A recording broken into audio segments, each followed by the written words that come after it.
him. He would always say we had to become their conscience, keep them from becoming monsters. But how do you do that? And they didn't stop at that either.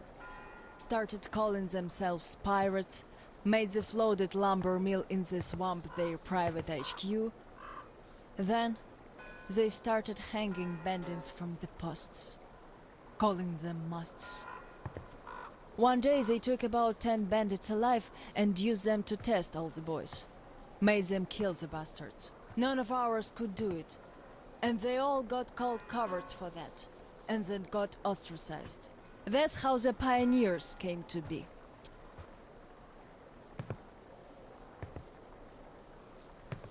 Of course, they all calmed down by now. They're talking to each other, at least. But back then, only Luda and I could speak for the teacher at the council meetings.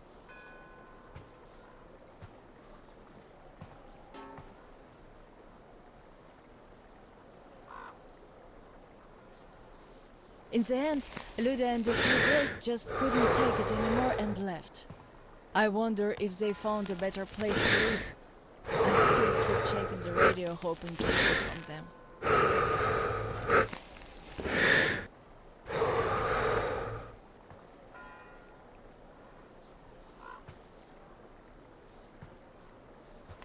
The teacher hoped too, but that hope didn't last long.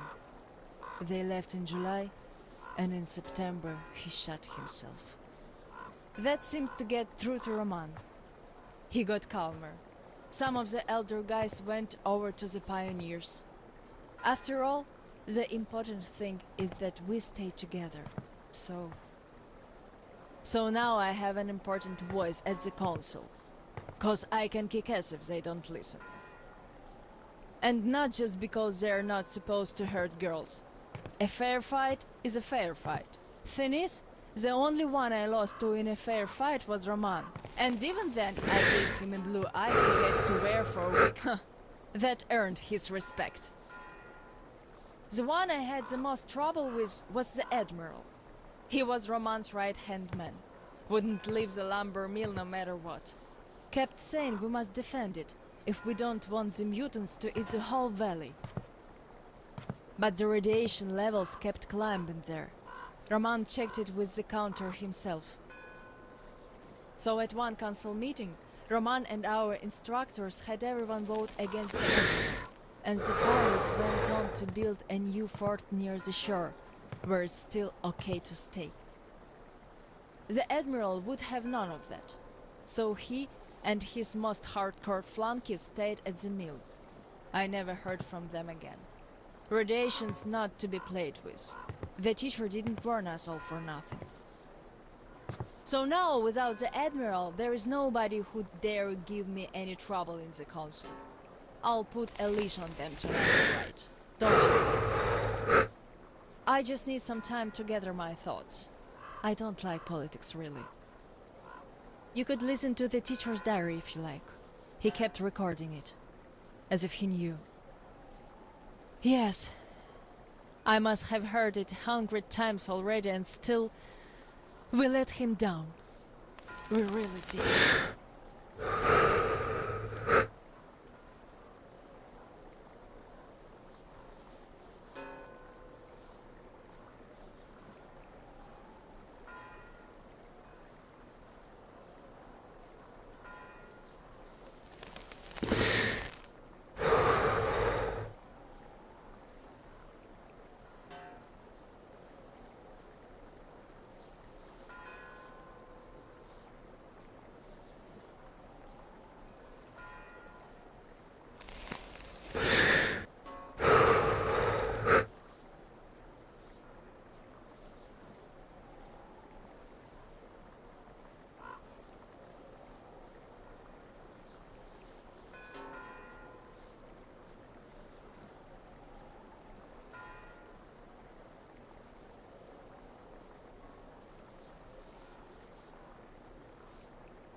Ezio's silent.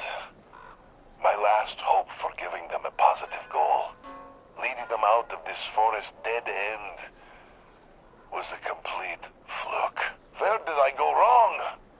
How could these great, talented, active, brave, honest, friendly children who would actively seek justice turn into monsters? Sure, I'm no Pestalozzi, but I did all I could. And even more, I gave them all my soul, my life. And what did that result in? A society of shut-ins who only respect strength and are no less cruel than the bandits they fight. Yes, some of them kept their purity, shrugged off the bad influence, and ended up leaving. I gave them all the fuel I had. But how few they were. Most changed. Could it be that in this world that routinely changes even the harmless animals into nightmarish freaks, mankind simply has no future? What is there to hope for? What's the point of even going through the motions anymore?